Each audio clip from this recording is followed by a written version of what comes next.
Raudinei Alves, boa noite para você, Raudinei. Muito boa noite para você, Alexandre Costa. Um abraço e boa noite para todo mundo que está nos acompanhando aqui no Bola Rolando.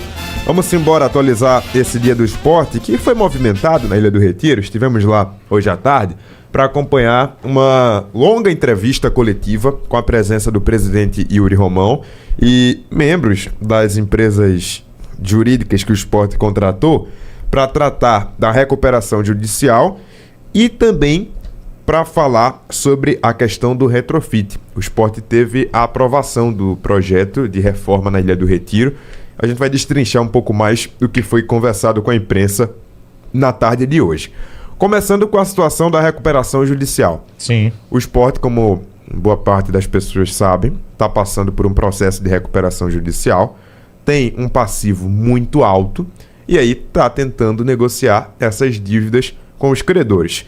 Vou tentar falar de uma forma didática, Alexandre, até porque é um assunto muito complexo e com muitos termos técnicos. E, aliás, quando se vem numa questão como essa, o torcedor pergunta logo, né? Vem logo à frente a pergunta: até quando ele vai quitar isso aí? Isso. Até quando ele pode pagar isso, né? Qual o prazo? Se ele falha com alguém, prejudica, tem algo prejudicial nisso? Quebra o acordo? Então essas perguntas, elas são do cotidiano, né? São recorrentes aí numa questão dessa de recuperação judicial, né, Raul? E a gente ainda não tem essas respostas de forma concreta porque são muitos credores. Os credores são as pessoas, empresas que o esporte está devendo para elas. Então, tentar falar de uma forma didática, Alexandre, até para a torcedora entender, o esporte, no processo de recuperação judicial, teve uma expectativa muito grande, como todo clube que passa pela recuperação judicial, da Assembleia dos Credores. Que nessa Assembleia dos Credores, esses credores, que são as pessoas e empresas que o esporte está devendo, vão votar numa redução do passivo do esporte, uma redução do valor ali mais palpável para o clube pagar. Como é que o esporte vai querer que as pessoas e as empresas que o clube está devendo aceitem receber menos por um processo de convencimento? O clube, durante todo o processo, para a gente ter uma noção, até a Assembleia de Credores que aconteceu ontem, o esporte teve um processo que durou 20 meses. E nesse processo, o pessoal do departamento jurídico do clube vai conversando com os credores, vai mostrando a situação do clube, tenta mostrar de um lado positivo o esforço do clube de pagar, mas também deixar claro que, se todo mundo cobrar o que realmente a gente deve, não vai ter condição do clube pagar a todo mundo, o clube vai acabar entrando em falência e ninguém recebe nada. Então, tudo isso é um processo de convencimento que dura tempo, durou 20 meses até essa Assembleia de Credores. E o esporte teve um desfecho positivo nessa Assembleia de Credores que aconteceu ontem. De todos que estavam presentes, 288 votaram a favor da redução do passivo do esporte, ou seja, aceitaram essa redução do passivo, Sim. acreditando que essa seria a solução para receberem o dinheiro, ao invés de querer receber tudo, sendo que não é uma coisa palpável o esporte conseguir pagar tudo a todo mundo. Esse número de 288 votantes a favor da redução do passivo representa 83% dos presentes nessa Assembleia dos Credores da Recuperação Judicial. E a redução foi muito grande, viu, Alexandre? De 72%. Em termos... É considerável, é muito, né? dinheiro. E eu vou dizer os valores para a gente ter uma dimensão ainda maior. Originalmente, o passivo do esporte era de 396 milhões de reais. Esse número, depois da Assembleia, ficou ali determinado que vai cair para 109 milhões de reais. Agora eu vou te dizer, viu? Mesmo sendo uma redução significativa, a dívida maluca, né, rapaz? Como é que você faz uma dívida dessa aí? É aquela história de você entrar lá, né? O dinheiro não é seu, aí você vai, contrata quem que você quer. E aí eu não estou fazendo crítica aqui, colocando nome A, B, C, enfim, o alfabeto todo não, viu? Não é direcionada, não. É muito mais pela questão das gestões ao longo dos anos, né? Do que foi empurrando aí numa expressão nossa com a barriga, né? A situação. Enfim, você não vai receber agora, vai para a justiça, depois você recebe. Então é de uma... Desculpe até a expressão, de uma irresponsabilidade enorme, né? Você ficar devendo mais de 300 milhões. Ah, mas é o clube, é a instituição. Mesmo assim, cara, você tá lá administrando, né? É esse o termo correto, né? Irresponsabilidade, porque você vê deixaram, e aí quando eu digo deixaram, são várias gestões, não dá para culpar uma pessoa ou uma gestão. Exato, isso aí foi com o exatamente. tempo, na história do clube. Né? A história do clube, exato. Mas é muito grave quando a gente para analisar o valor, né? Deixar chegar a 396 é um negócio muito maluco. Quase né? 400 milhões de reais que deviam ser pagos, foram prometidos, né, a pessoas, a empresas, a fornecedores e acabaram não sendo pagos. Então é muita coisa, mas o Sport conseguiu essa redução para 109 milhões, que apesar de ainda ser um número muito alto, já é bem menor. Era a maior dívida daqui dos clubes, dos 3 da capital? Eu não sei te dizer, Alexandre. Se eu não estou enganado, parece que é a maior dívida, né? Porque tem uma questão também que, para saber são tantos credores que, para saber exatamente a dívida, precisa de uma auditoria. E eu confesso que eu não me lembro no Náutico e no Santa se houve precisão nessas auditorias que aconteceram. O que tem de jogador que apareceu aí não é brincadeira, né? Só, por exemplo, o Richelli, que a gente comentou aqui rapidamente ontem com o Igor Moura, o cara tá pedindo 18 milhões, gente. É muito dinheiro, né? Vai cair para uns 4 milhões, que já é uma grana absurdo, considerável. Né? Você vê. Que 13º maravilhoso. Se ele tiver parte desse dinheiro agora, porque não vai receber assim também, né? Isso aí tem um prazo. Tem um prazo. Tem todo o prazo. Eles até explicaram que depende muito de cada caso. Sim, depende do perfil, né? Se é uma dívida trabalhista ou se é uma outra natureza de dívida. É muito complexo tudo isso. É uma questão, assim, muito aprofundada juridicamente para que o clube consiga se organizar. E por isso a importância do clube de ter empresas competentes para fazer isso. E o bom disso, sabe o que é? O bom disso que eu falo assim, das SAFs hoje no futebol, é porque é o seguinte, o cara vai lá e ele vai investir quanto ele pode. Não vai passar daquilo, não. Ele vai tirar depois o investimento que ele está fazendo. Às vezes demora, né? O Bragantino, por exemplo, que foi uma das primeiras SAFs, é bom lembrar, viu?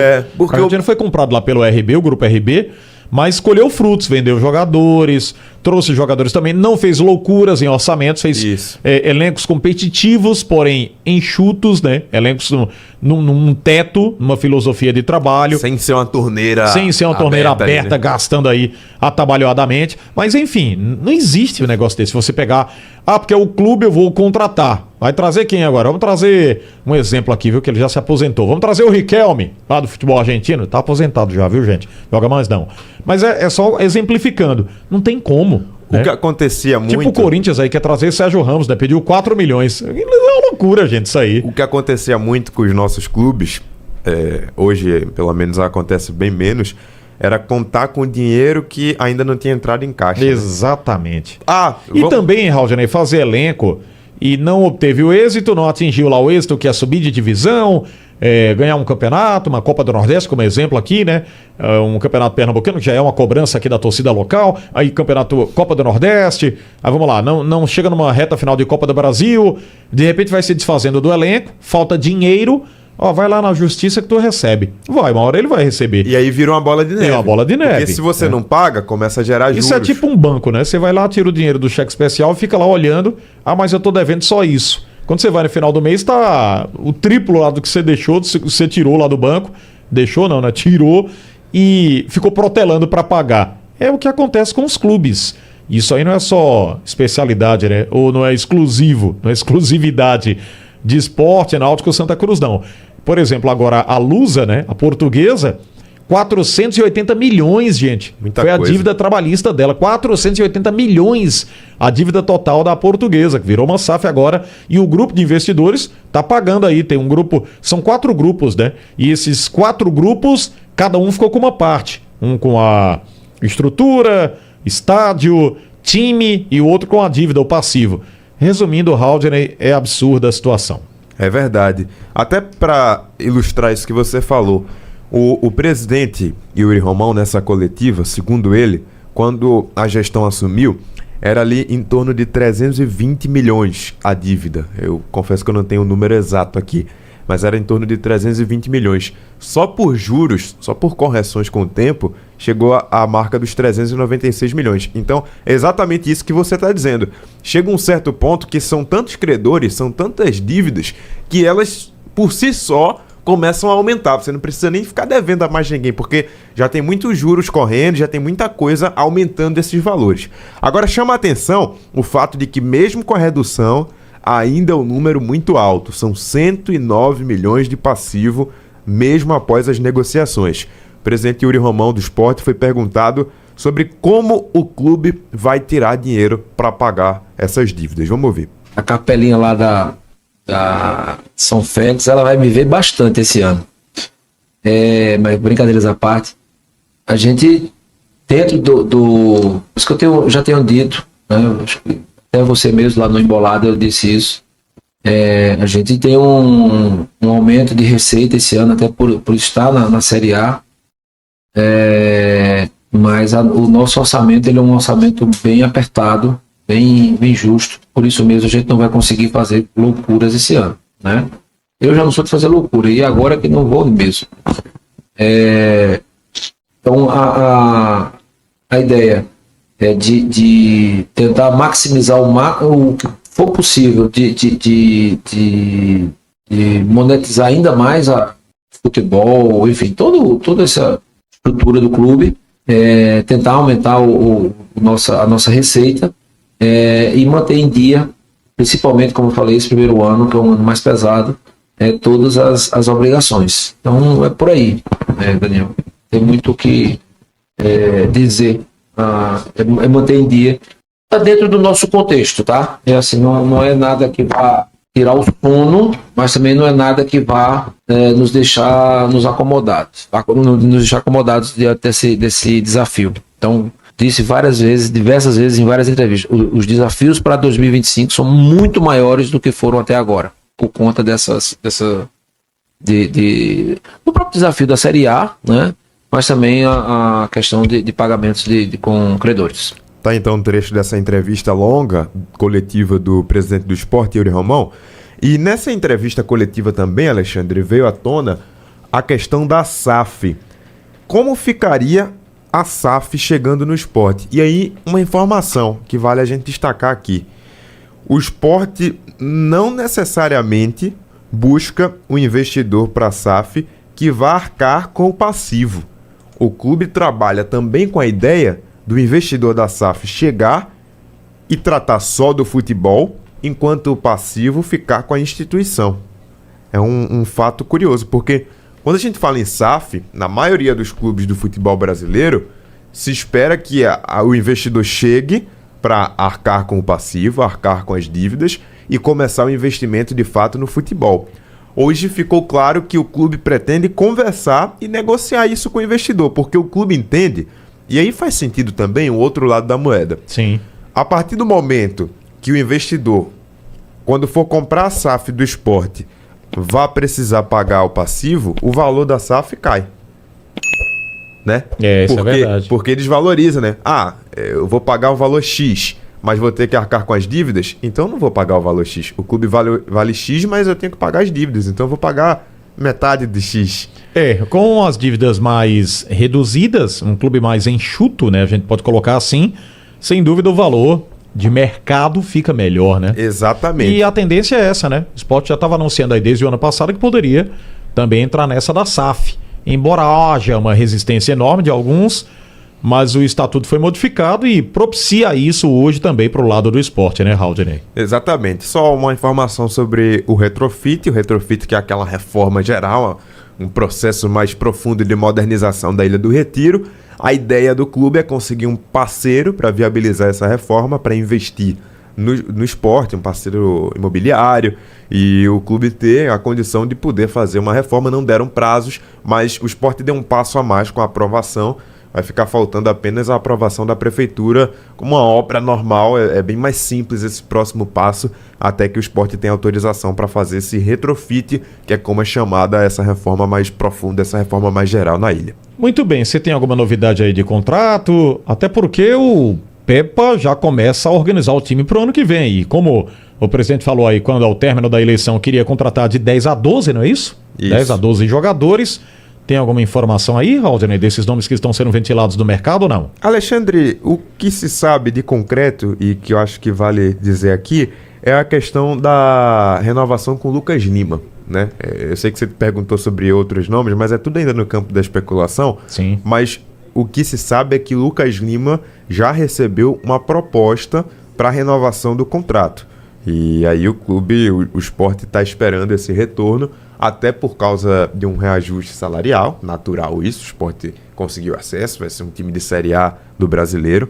Então, o foco, na energia do clube, lógico que está em trazer e montar um elenco, em planejar essa montagem de um time para o ano que vem, mas o caso de Lucas Lima seria o que eu destacava aqui, respondendo sua pergunta, talvez seja o principal alvo, a principal missão do Sport, a prioridade no momento, concretizar essa renovação com o Lucas Lima. O que é que falta?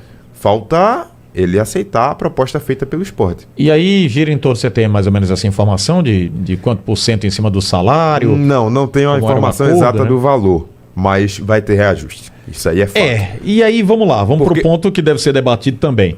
O Lucas Lima, quando ele veio pro Sport, todo mundo lembra, ele treinava em separado lá no Santos. Né? O Santos colocou o Lucas Lima na prateleira. Depois do que aconteceu no ano passado. Né? Exatamente. O Lucas Lima não seria utilizado. Aliás, não foi utilizado, porque ele poderia ter sido utilizado na Série B, né? Sim. Ele poderia ser um reforço para a Série B. O Santos não utilizou. Acabou que na reta final, no último jogo, o Lucas Lima deu troco, né? Fez a festa, fez gol, enfim. E conseguiu acesso contra o ex-clube, contra o Santos, que veio aí com aquele time modificado. Toda aquela história que a gente já sabe e contou aqui na Rádio Jornal e na JC. Mas ele não era um cara dos planos do Santos. É evidente isso aí que ele foi aproveitado no Sport, foi o cara do time, o torcedor é muito apaixonado por ele, mas ele não seria aproveitado em outra circunstância lá pelo Clube Santista. Na Série A, a gente já fez essa avaliação aqui, o Lucas teve as dificuldades também. Ele não jogou, ele jogou até, foi titular por algum tempo no Palmeiras, aí teve aquela volta lá, teve aquela vinda para o futebol nordestino com o Fortaleza, também não deu certo lá no Fortaleza, voltou para o Santos, e aí pouco utilizado, veio para o Sport e fez uma Série B de bom aproveitamento. Vamos esperar que o Lucas Lima possa realmente ser esse cara na Série A, né? A expectativa é essa. E aí tem outro detalhe também. Além da proposta em relação ao jogador e desse reajuste salarial que tem que ser acertado entre o clube e o atleta, tem a questão do Santos também, tá?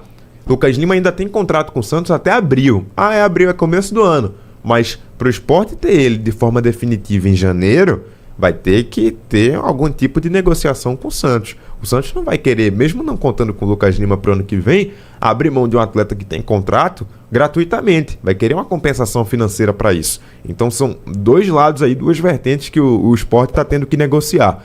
A renovação de contrato com o reajuste salarial, pensando no jogador, e também uma provável compensação financeira que vai precisar ser feita para o Santos liberar o atleta.